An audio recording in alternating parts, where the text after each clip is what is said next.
Welcome back. We are doing Civic stuff again. Now in the last video we had these wheels restored, we repainted the calipers, and we fitted these big 305mm brake rotors and also put a semi-slick on. This is a Bridgestone Potenza semi-slick, and in the video before that we put a short ratio gearbox in it. Now what that made is stop the car from dropping out of boost during gear changes, and then we had a lot of wheel spin on the street tires.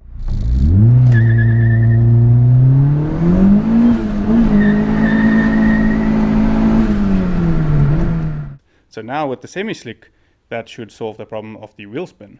So technically speaking, the car should now feel a lot faster. Well, it should be a lot faster. So I'm going to put some GoPros in the car and then see if we're actually any faster to 60 than what we normally were.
Okay, I don't see a rod out the block, that's good news, but I did see a lot of smoke, so I do think we lifted the head and blew the head gasket.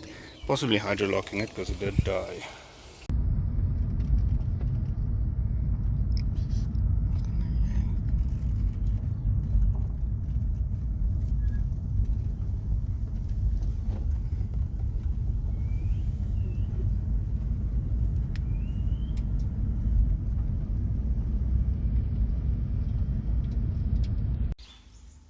Alright guys, I'm just filming on my phone now. This wasn't planned, so I'm just going to investigate and see what happened here. I think we probably hydrolocked it, so I'm going to check for the coolant. It does look like there's a decent amount of coolant missing, and the coolant also looks quite brown. I don't remember it being that brown. So, yeah, that's quite weird.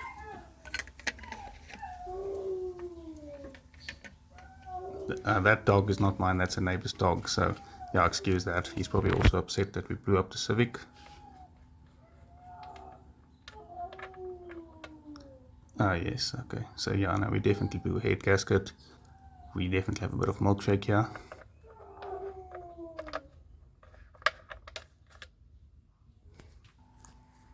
Okay, so I pulled out spark plug number 4 and it looks like it is completely wet. It is also turned white, so it was definitely burning some coolant. It also looks like it broke the ceramic on it. Luckily the ceramic didn't come off, because if the ceramic actually breaks off, that can also destroy your engine, do a lot of damage to your cylinder head and that kind of stuff.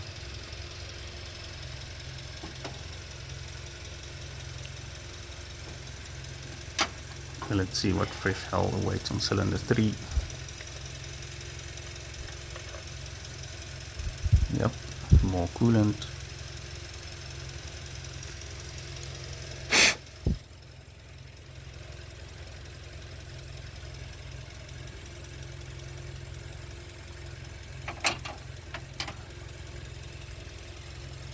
Let's see what's behind lucky number 2. Again, coolant.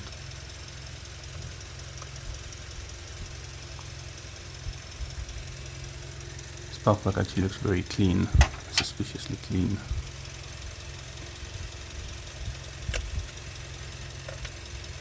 And yes, number 4 also has coolant on it.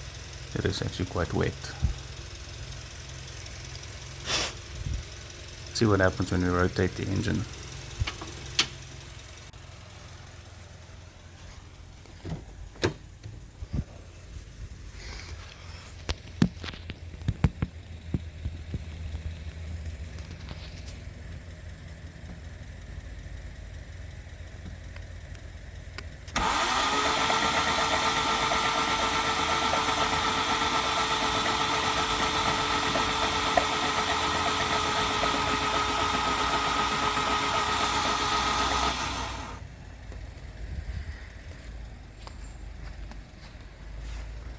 Okay, so it definitely hydro-locked. All the sleeves looked like it had coolant in it.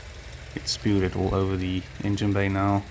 So yeah, it looks like we're gonna have to pull the cylinder head off to see what's going on inside.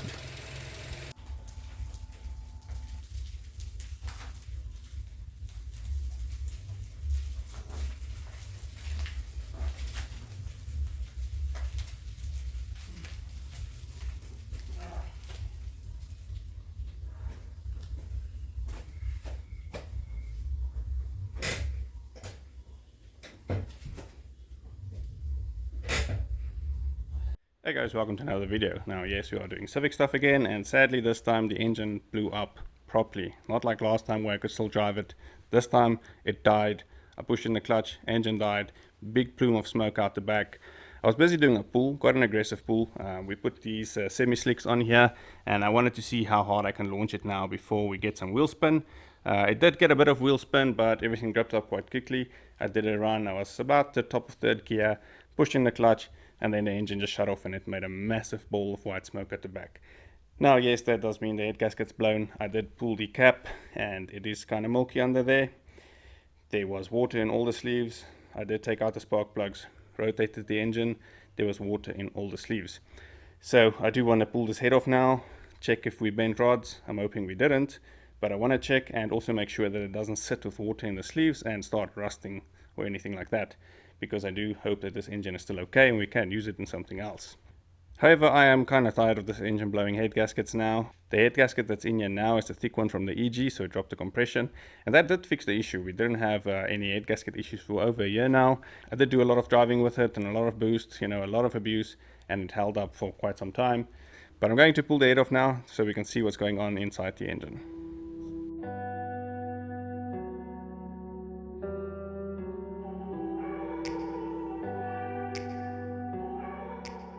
Okay, so we have the valve cover off and the dipstick doesn't show any signs of, milky oil, nor does the oil inside the head.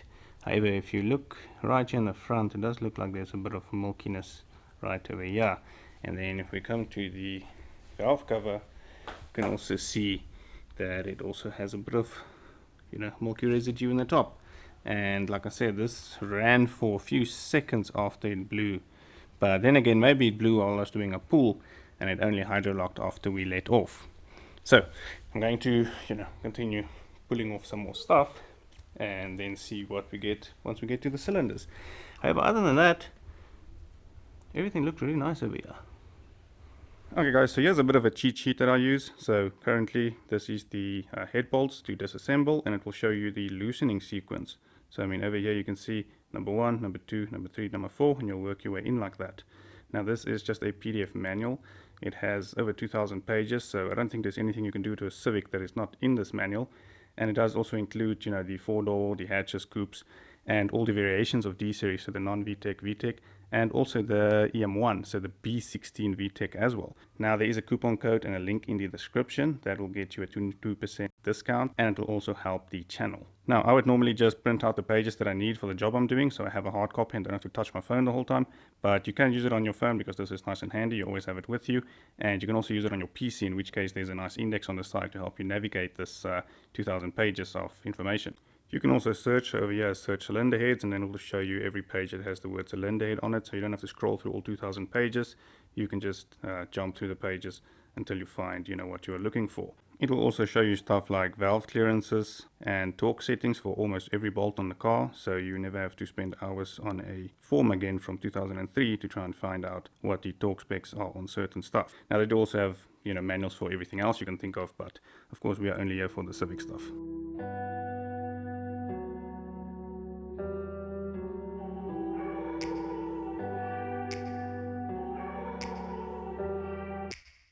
Take me back to a place where I felt at home. Take me back to a day when we weren't alone. Take me back to an age when the world felt small.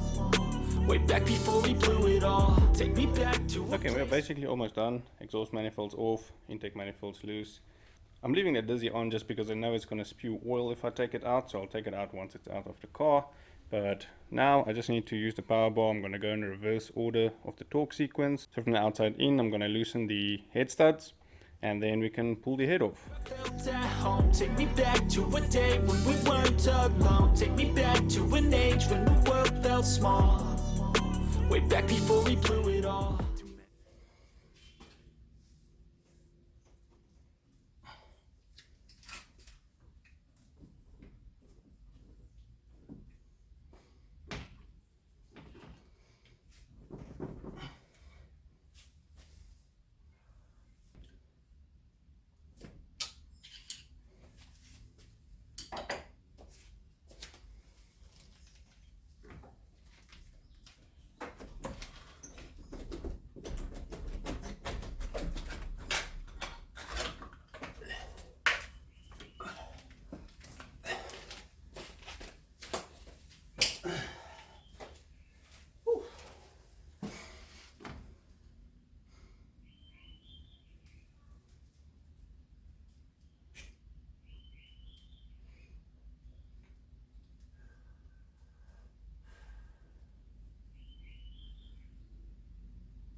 Okay, so the news is not good. We have the head off, and here's the head gasket. It looks kind of okay until you come over here and you can see there's a bit of a bend in the head gasket here. The whole thing did bend when I pulled it off, but you know, overall it doesn't look bad until you see that. But then when you look over here, we cracked the sleeve. So sleeve number 4 definitely did not like what we were doing.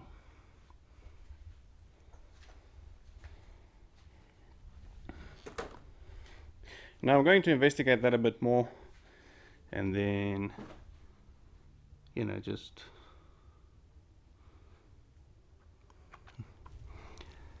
yeah, so that's not good. All the sleeves are filled with water.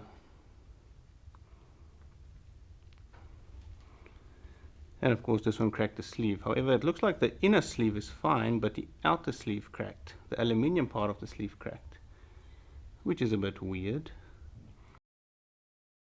Okay guys, so I cleaned up the engine a bit just so we don't end up rusting the sleeves out. I also had a bit of time to investigate what happened.